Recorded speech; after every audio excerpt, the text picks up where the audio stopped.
Bloodiest attack against journalists.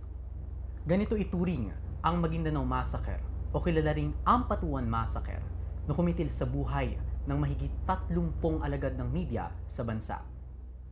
Sa taunang komemorasyon nito, ating alalahanin ang madugong kaganapan noong ika-23 ng Nobyembre taong 2009.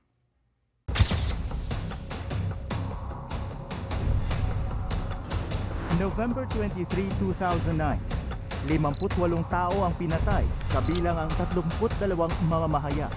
Makalipas ang mahigit isang dekada, hahatulan na sa susunod na linggo ang akusado sa Maguindanao Massacre. Ito ay magpapatunay kung talagang may respeto natin ang freedom of speech.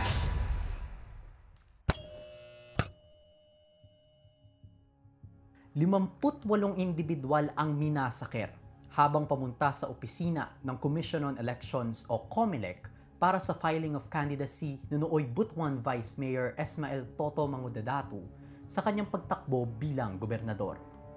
Kasama sa mga pinaslang ang 32 mamamahayag na naroon sana para ibalita ang paghahain ng kandidatura nito. Ang may sala, ang pamilya Ampatuan na kilalang political dynasty sa Maguindanao na siya sanang kakalabanin ni Mangudadatu. 10 taon ang kinailangan para makonvict si Andal Ampatuan Jr., ang kapatid niyang si Zaldi Ampatuan at ang 26 na iba pang kasabwat.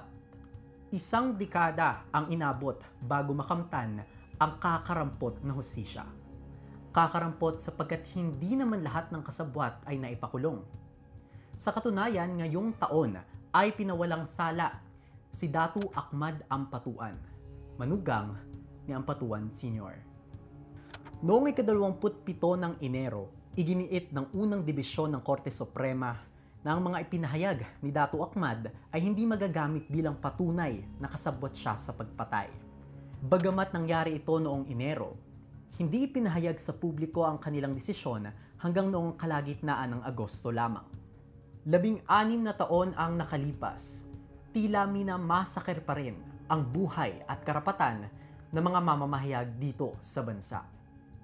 Ayon sa Reporters Without Borders, rank 116th out of 180 ang Pilipinas sa World Press Freedom Index taong 2025. 18 ranggo ang iniakyat ng bansa sa nasabing index mula noong nakaraang taon na ipinagmamalaki ng opisina ni Pangulong Ferdinand Marcos Jr. Patunay umano ang improvement na ito sa pagpapahalaga ng rehimeng Marcos sa rights of expression and responsible journalism. Ngunit giit ng National Union of Journalists of the Philippines o NUJP, hindi ibig sabihin ng pag-unlad sa rankings ng Pilipinas ay umuunlad din ang kapakanan at kalagayan ng mga mamamahayag dito. Halimbawa niyan ang mga kaso ng pagpatay kina Johnny Dayang, Jerry Ortega at Percy Lapi. Bukod dito, kaliwat kanan din ang pangharas at atake ng mga puwersa ng Estado laban sa mga alagad ng media. Kabilang na riyan ang gawa-gawang kaso laban kina Frenchie May Cumpio at Alexander Chacoy Abinina, na kasama sa kaso ng Tacloban 5. 5 taon mula noong sila ay iligal na inaresto, ngayong taon pa lamang inaprubahan ng korte ang motion to quash ni Frenchie, ngunit hindi ang kay Chacoy.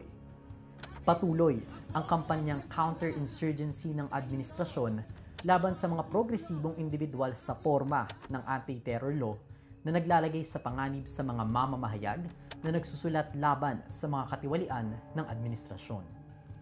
Sa kabilang dako, tinaguri ang terror grooming ang naganap na forum sa Universidad ng Santo Tomas nitong ika-6 ng Nobyembre. Mariing kinundina ng sangkaestudyantihan ang pagdalo ng National Security Council o NSC sa nasabing forum sa kabila ng abiso ng UST admin na walang dadalo mula sa NTF-ELCAC. Tulad ng kultura ng impunidad at terror tagging na buhay sa ating bansa, hindi layo ang mga akusasyon ng Israeli Defense Forces o IDF sa mga ordinaryong Palestino. Bala at bomba ng genocide. Iyan ang bumalot sa lupain ng Gaza.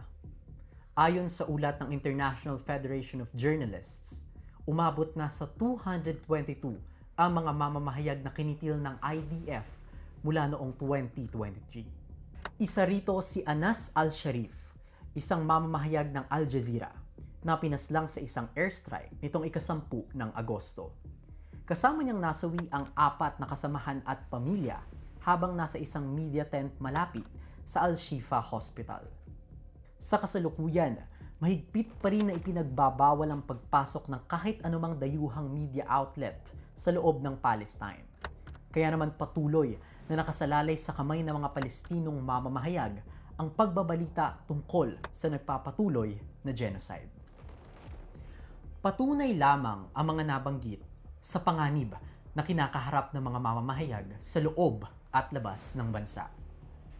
Higit kailanman ay dapat nating alalahanin ang Maguindanao Massacre at igiit ang karapatan ng mga alagad ng media. Gayun din, marapat lamang na ipagpatuloy ang legasiya ng mga naunang mamamahayag at ipamana ang diwa ng matapang na pagsasaad ng katotohanan. Ito ang explained na handog ng Perspective Live. Ako si Liam Buenaseda mula sa UPLB Perspective. Magsulat, maglingkod, magpalaya.